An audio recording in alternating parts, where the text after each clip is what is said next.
Hey selam, ben Bora ve bugün The Stanley Parable'ın birinci bölümüyle karşınızdayım. Bu video bir Twitch kesitidir. Siz de Twitch'e gelip bana destek olabilirsiniz.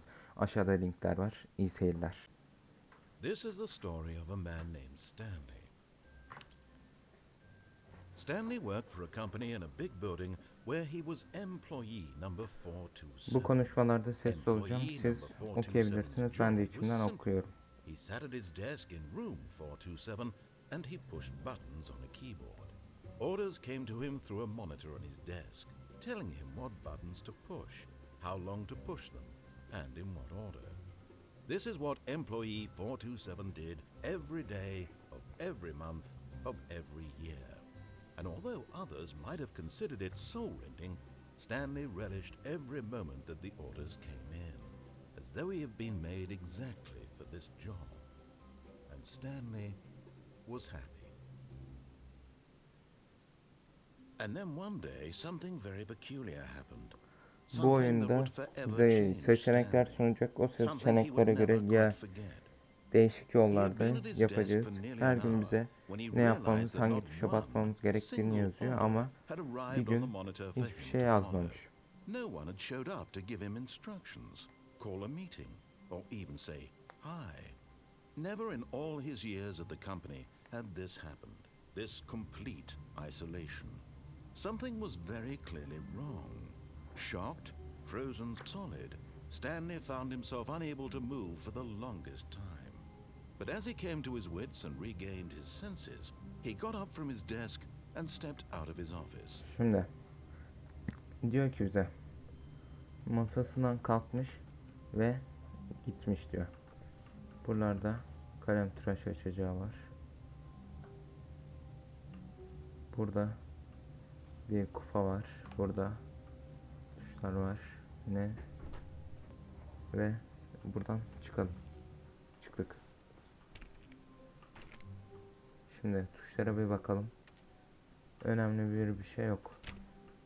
All of his co-workers were gone. What could it mean?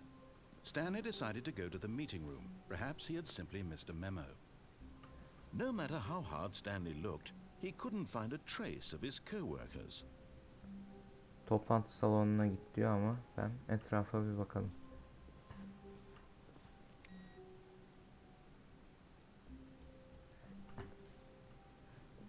Bilgisayarı kapattık. Oh, please. Are you really just doing this for the achievement? Click a door 5 times. Is that all that you think an achievement is worth? No. I can't just give these merits away for such little effort. A measly 5 clicks. Now suppose you were to click the door 20 times. I would say that's the kind of effort that warrants recognition. I have to say I'm still not feeling the satisfaction of witnessing true effort for a noble cause. Perhaps 50 clicks will do it. Yes, almost certainly 50 clicks. Hayır, tıklamayacağım.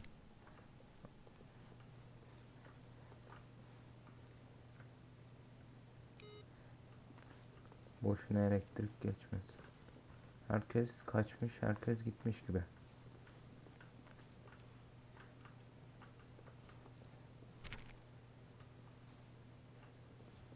Buradan mı, buradan mı? Buradan. Burası boş. When Stanley came to a set of 2 open doors, he entered the door on his left. Soldaki kapıya girdi diyor. Sol mu sağ mı, sol mu sağ mı? Hadi sağdan. This was not the correct way to the meeting room, and Stanley knew it perfectly well.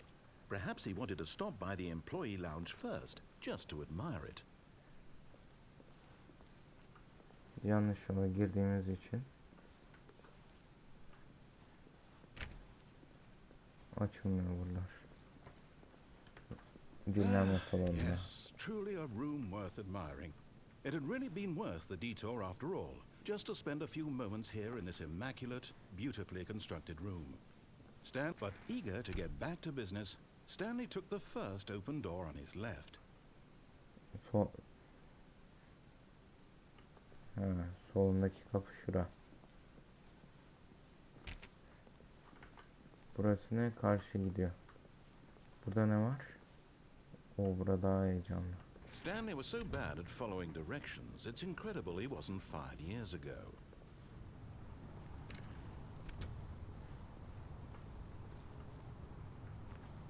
Don't shot diyor. Peki zıplamam yok mu? Look, Stanley, Oh. I think perhaps we've gotten off on the wrong foot here. I'm not your enemy, really, I'm not.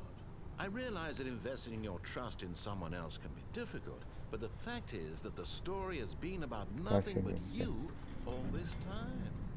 There's someone you've been neglecting, Stanley. Someone you've forgotten about. Please, stop trying to make every decision by yourself. Now, I'm not asking for me, I'm asking for her.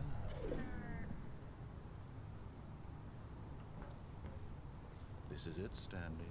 Your chance to redeem yourself, to put your work aside, to let her back into your life. She's been waiting. O siyah oda. That's her, Stanley. You need to be the one to do this, to reach out to her. If you can truly place your faith in another. Oh, no, you can't. Did you just unplug the phone? No, that wasn't supposed to be a choice. How did you do that? You actually chose incorrectly? I didn't even know that was possible. Let me double check. No, it's definitely here, clear as day. Stanley picks up the phone. He's taken to his apartment where he finds his wife, and the two pledge themselves to one another. Music comes in, fade to white, roll credits. Not picking up the phone is actually somehow an incorrect course of action. How is that even possible? None of these decisions were supposed to mean anything. I don't understand. How on earth are you making meaningful choices? What did you... Wait a second. Did I just see... No, that's not possible. I can't believe it. How had I not noticed it sooner? You're not Stanley. You're a real person. I can't believe I was so mistaken. This is why you've been able to make correct and incorrect choices. And to think I've been letting you run around in this game for so long. If you'd made any more wrong choices, you might have negated it entirely. It's as though you completely ignored even the most basic safety protocol for real-world decision-making. Or did you not grasp the severity of the situation? Well, I won't have that kind of risk on my watch. I'm going to stop the game for a moment so we can educate you properly on safe decision-making in the real world. Please observe this helpful instructional video. Choice. It's the best part of being a real person, but if used incorrectly can also be the most dangerous. For example, in this scenario, a hypothetical real person named Stephen has a choice. He could spend years helping improve the quality of life for citizens of impoverished third world nations. Or he could systematically set fire to every orphan living in a 30-kilometer radius of his house. Which choice would you make? Remember that unlike here, the real world makes sense, and at no time should you make a choice that does not conform to rational logic. If you find yourself speaking with a person who does not make sense, in all likelihood, that person is not real. Allow the person to finish their thought, then provide an excuse why you cannot continue talking. Turn to a partner and practice saying, "My goodness, is it 4:30? I'm supposed to be having a back, sack, and crack."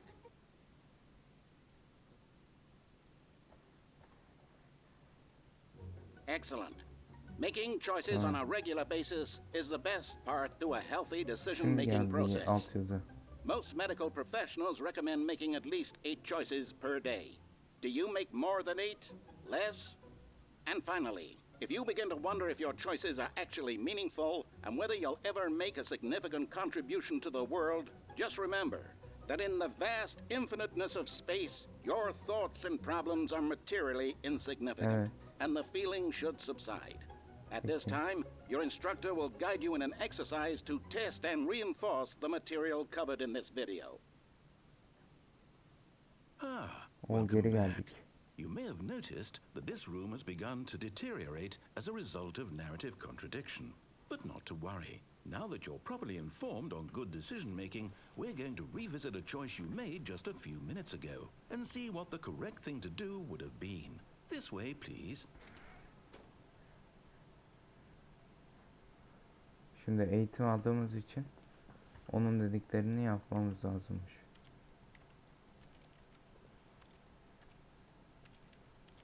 Geri takmaya çalışsam.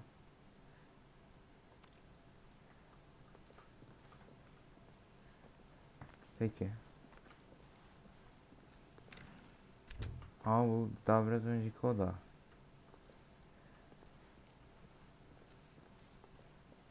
Peki.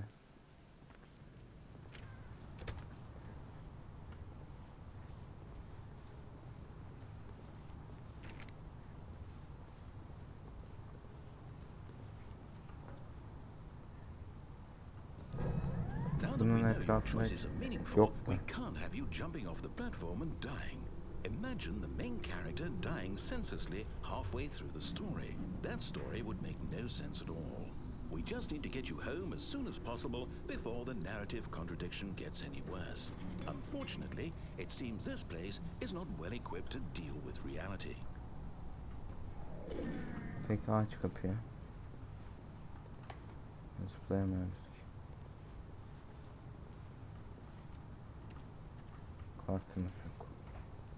Peki. Sen kazandın.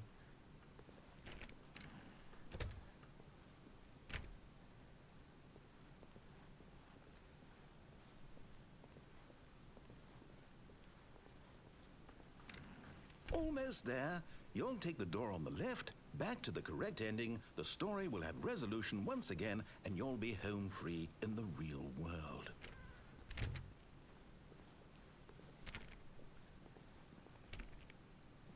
Deniyorum açmayı.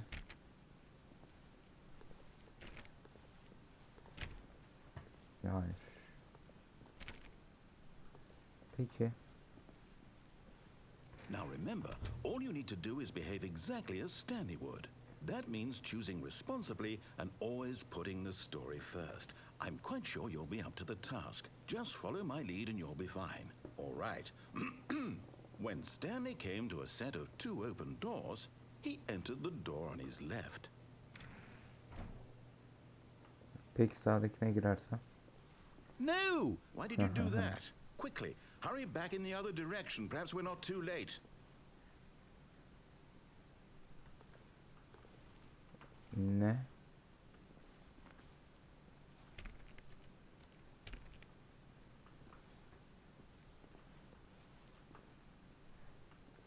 Peki. Girer gibi yapıp girmesem? Hayır, illa gireceğiz.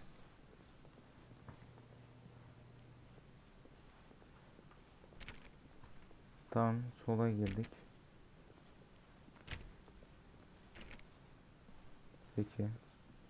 Oh, it's ruined. I can't believe after everything we talked about that my story, you've destroyed my work. Why? For what? What did you get out of that? What did you think was so special about seeing the game undone, left here like so much garbage? It's worthless now. And what am I supposed to do? Even if there were a way to continue, would it be worth it? To know that my story is now incorrect? How can I go back to that? I can't erase that knowledge. I'll have to live with it forever, reliving its impossibility forever. I couldn't live that way. Is it better to shut the game down entirely? To willingly destroy all of my work? I don't know. What's the answer? What do I do? What do I do? What do I... No, I have to. I have to shut the game down. I have to. I have to. Oyunu kapatacağım.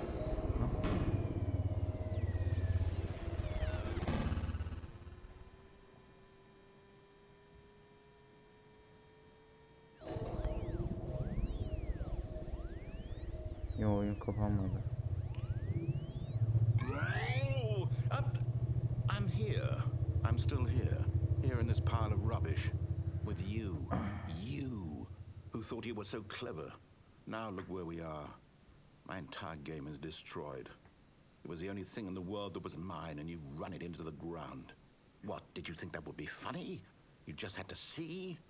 Didn't I impress upon you how important it was to be like Stanley? He actually knows how to do what I tell him to. He understands that if I say to do something, there's a damn good reason for it. That thought hadn't even occurred to you, had it? That there's a world outside of you? You're a child. Oh, my story. If you'd just gone through the door on the left, you would have seen it. There was a whole underground facility. You would have destroyed it and been victorious. It would have been so perfect. I worked so hard on it. I tried so hard. Behave exactly as Stanley would. That means choosing responsibly and always putting the story first. I'm quite sure you'll be up to the task. Just follow my lead and you'll be fine. All right. When Stanley came to a set of 2 open doors, he entered the door on his left. Soldan gidersem yeraltının şövalye kahraman olacakmış. Peki sağdan gidersem? No! Why did you do that? Quickly, hurry. Behave exactly as Stanley would. That means choosing responsibly and always putting the story first. I'm quite sure you'll be up to the task. Just follow my lead and you'll be fine. All right. When Stanley came to a set of 2 open doors, he entered the door on his left. Bu kapıların içeriye doğru açılması gerekiyor.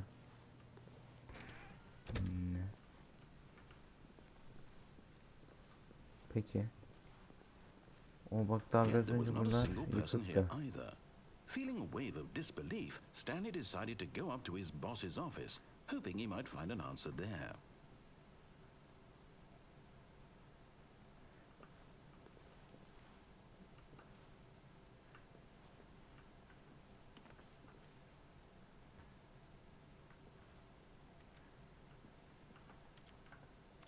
Peki bunu yukarıya atabiliyor muyum? Hayır. Hiçbir şey yapamıyorum. Closet. Coming to a staircase, Stanley walked upstairs to his boss's office. Zıplayamıyoruz ki. Of. Burası mı? Değil. Burası. Oo, patron da neymiş?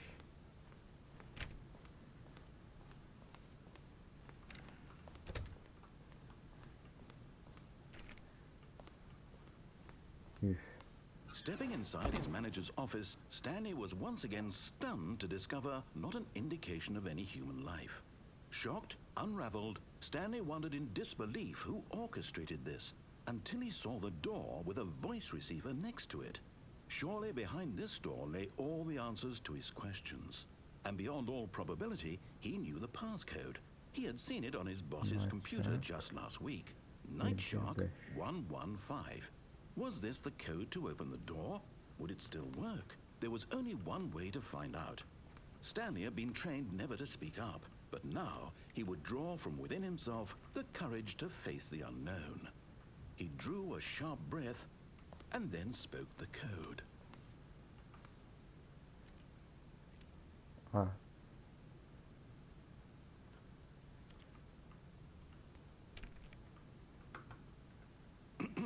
Stanley spoke the code. Nightshark 115. He spoke it into the receiver, right there on the wall. Nightshark 115. Açmadın sen. I'm sorry, is there a problem? You didn't mishear me, did you? Please speak the code into the receiver. Otherwise we can't get on with the story. This is a crucial step.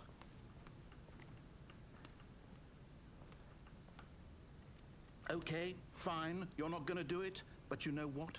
It's pretty humiliating to bring you this far, only for you to suddenly decide you have better things to do. I asked you for this one single thing, for your respect. The kind of respect Stanley shows for his choices. He knows what it means to take a story seriously. If you didn't want to see what I had to show you, then why did you come here? You had a choice, you know. You could have gone through the door on the right. You could have done whatever the hell you wanted over there. Why did you come this way? Speak. Say something to me. Explain yourself, you coward. When Stanley came to a set of 2 open doors, he entered the door on his left. Stanley? Hello? Are you... Is everything okay? Stanley, please.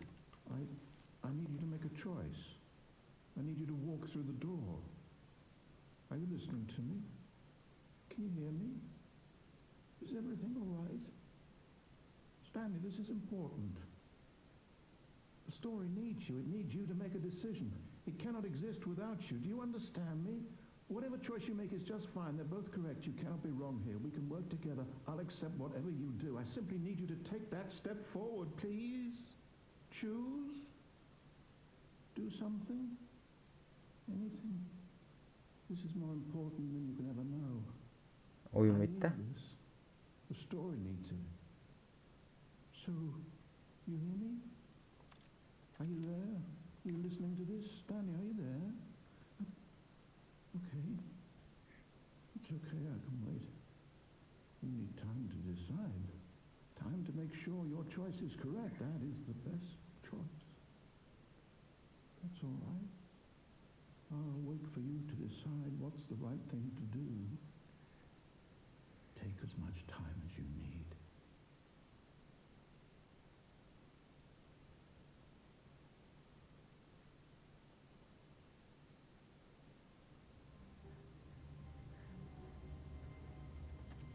En baştan mı başlıyor? Oo. All of his co-workers were gone. What could it mean? Oyunu Stanley bitirdim. decided to go to the meeting room. Perhaps he had simply missed a memo. Peki. Senin ne diyorsan yapacağım. When Stanley came to a set of two open doors, he entered the door on his left.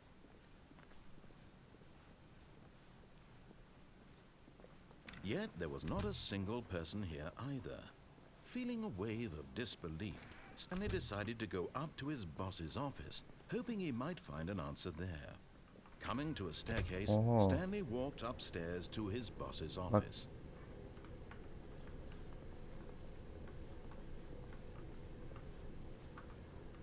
Bu sefer aşağı kat açılmış.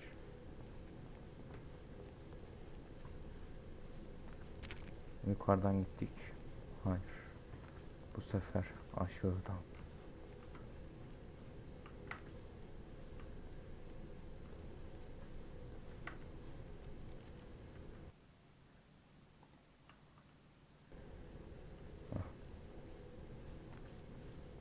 Oo, araba. But Stanley just couldn't do it.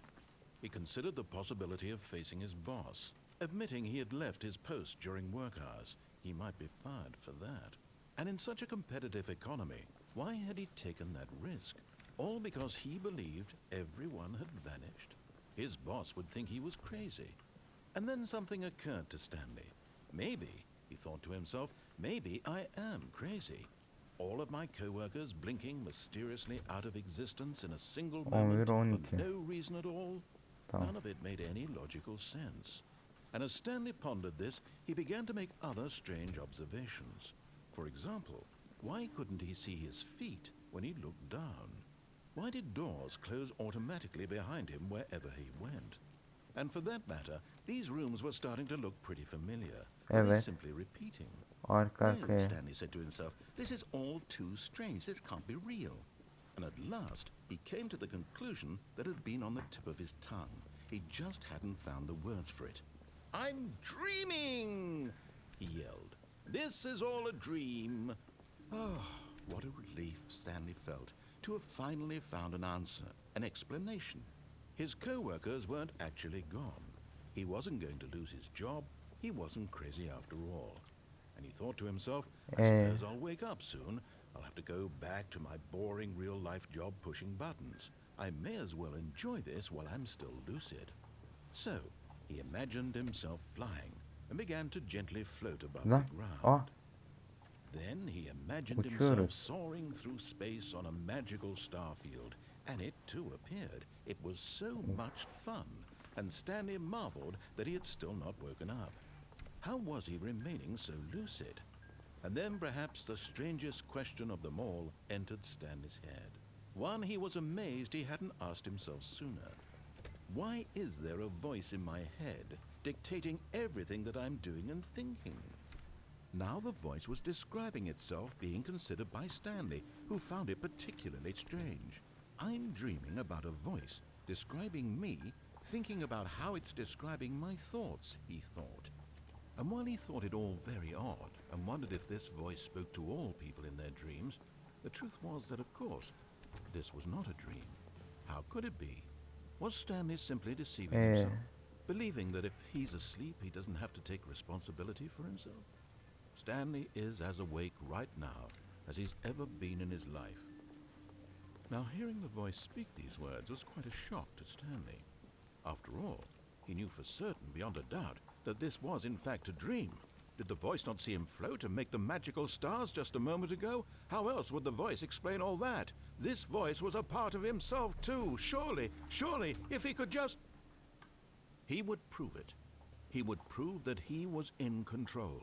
That this was a dream. Ne?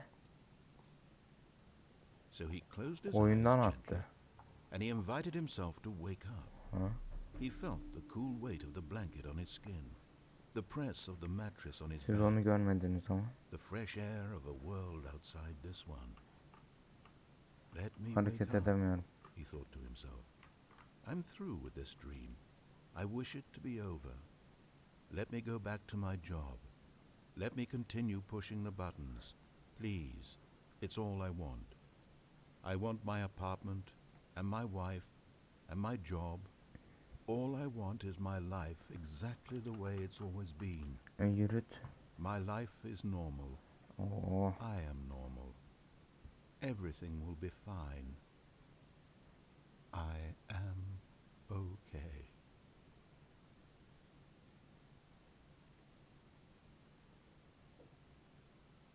Peki, uyandık. Stanley began screaming.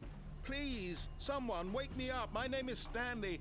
I have a boss. I have an office. I am real. Please, just someone tell me I am real. I must be real. I must be. Can anyone hear my voice? Who am I? Who am kızarlar ya. I?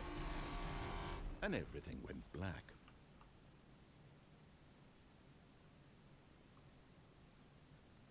This is the story of a woman named Mariella. Maliera. Ne? Mariella woke up on a day like any other. She arose, got dressed, gathered her belongings, and walked to her place of work.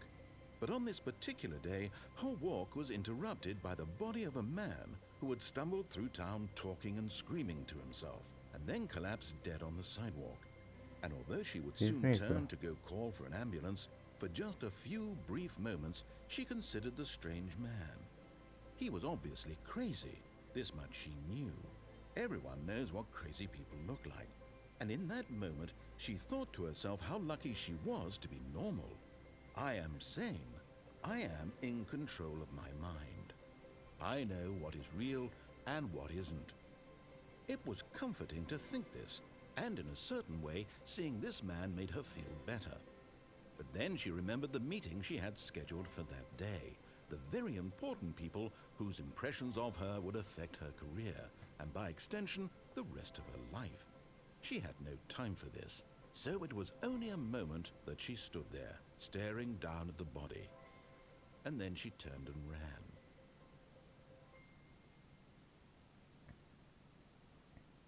Öldük mü?